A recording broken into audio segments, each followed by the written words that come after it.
Hello free thinkers, आप सबने एक कहावत तो सुना ही होगा, अगर मूर्ख लोग जब तक जिंदा है तब तक बुद्धिमान भूखा नहीं मर सकता। इस कहावत में दो किरदार होते हैं, मिस्टर मूर्ख और मिस्टर बुद्धिमान। आज इन्हीं भाई साहब की बात होगी। तो ये आखिर मूर्ख यानी बेवकूफ लोग होते कौन है और इनमें ऐसी क्या कमी रह जाती है जो कि ये बेवकूफ बन जाते हैं। हर इंसान में सेम स्ट्रेंथ होती है, एक्सेप्शन आर ऑलवेज देयर। लेकिन अगर सब सेम होते हैं तो ये बुद्धिमान कौन और बेवकूफ कौन। बहुत हो गया वास्ट टाइम के लिए एक ही क्वेश्चन न्यूज वालों की तरह रिपीट करना। तो अब सीधे आते हैं जवाब पर। हर इंसान की अपनी एक अलग स्ट्रगल होती है।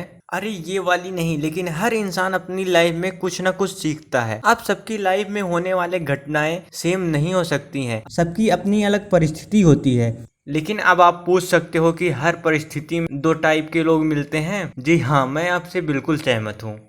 और इसलिए ये मैं आपको बताना चाहता हूँ कि हर इंसान कैसा भी हो, वो किसी भी परिस्थिति में हो, वह बुद्धिमान बन सकता है। लेकिन परिस्थिति के अनुसार उसको अपने इंटेलेक्ट को बूस्ट करने के लिए कुछ करना पड़ता है। जैसे अगर आप एक बुजुर्ग इंसान के साथ रहते हो जो कि इंटेलेक्चुअल है, तो आप में खुद ब खुद काफ़ी चीज़ें एड ऑन हो जाएंगी। लेकिन जब आप उस इंसान को एडमायर करोगे तब। और अगर आपकी लाइफ मेरी तरह सुनसान है तो आप भी मेरी तरह किताबें पढ़ सकते हैं। अधिकतर किताबें किसी महान व्यक्ति द्वारा लिखी जाती हैं। अब ध्यान रखो, जैसे पहले सोल्यूशन में ओल्ड मैन आपको सिखा रहा था, अब वो ओल्ड मैन की जगह ये किताबों के जरिए लेखक अपनी कहानियां बताएगा। और इन कहानियों को आपको फार्मूला जैसा याद रखना है। अपने लाइफ में होने वाले घटनाओं पर तुमको ये फार्मूला अप्लाई करना है। चलो, ये बात हो गई सीखने की। जब आप सीख लेते हो थोड़ा, फिर कुछ आपको स्टार्ट करना है, ब्रेन स्टॉर्मिंग। ब्रेन स्टॉर्मिंग का मतलब होता है कुछ आइडिया सोचो और फिर उसे कैंसिल करो और नया फिर सोचो। ब्रेन स्टॉर्मिंग सेल्फ डाउट का एक सिंबल होता है,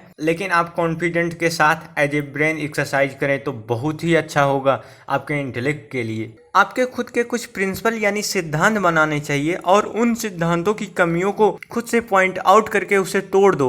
फिर एक नया सिद्धांत बनाओ और फिर उसे तोड़ो। इससे होता यह है कि आप अपने बातों का जवाब देना सीख जाते हैं। और ट्रस्ट मी, जब आप खुद के बनाए सिद्धांतों में से कमियां निकाल पाएंगे तो किसी फेक इंसान और उसके फेक प्रोपोगंडा की बहुत ही आसानी से ब्रेकआउट कर लेंगे। बुद्धिमान और मूर्ख में यही अंतर होता है कि बुद्धिमान अपने अलावा दूसरों की बातों को सुनता है और उसे लॉजिक निकालकर उसे सही या गलत ठहराता है। और वहीं बेवकूफ इंसान को आप कितना भी लॉजिक दे लो, वो मानेगा नहीं। यानी बुद्धिमान लोग हमेशा खुले विचार के होते हैं, उन्हें सामने वाली की पर्सपेक्टिव जानने में इंटरेस्ट होता है और वो उनकी बातों को समझकर अपने समझने की काबिलियत को बढ़ाते हैं। और वहीं बेवकूफ की क्या ही बात करें, उसे वही करना है जो उसे सही लगता है। लॉजिक जाए माँ, तेल लेने। तो आप भी समझदार बनना चाहते हैं तो खुद की लाइफ में बिलीव पर कम और लॉजिक पर ज्यादा बिलीव करो। That's it for today. मिलते हैं नेक्स्ट वीडियो में, तब तक के लिए सब्सक्राइब कर लेना और लाइक शेयर कमेंट करो। भाई को प्यार दिखाओ यार। चलो बाय।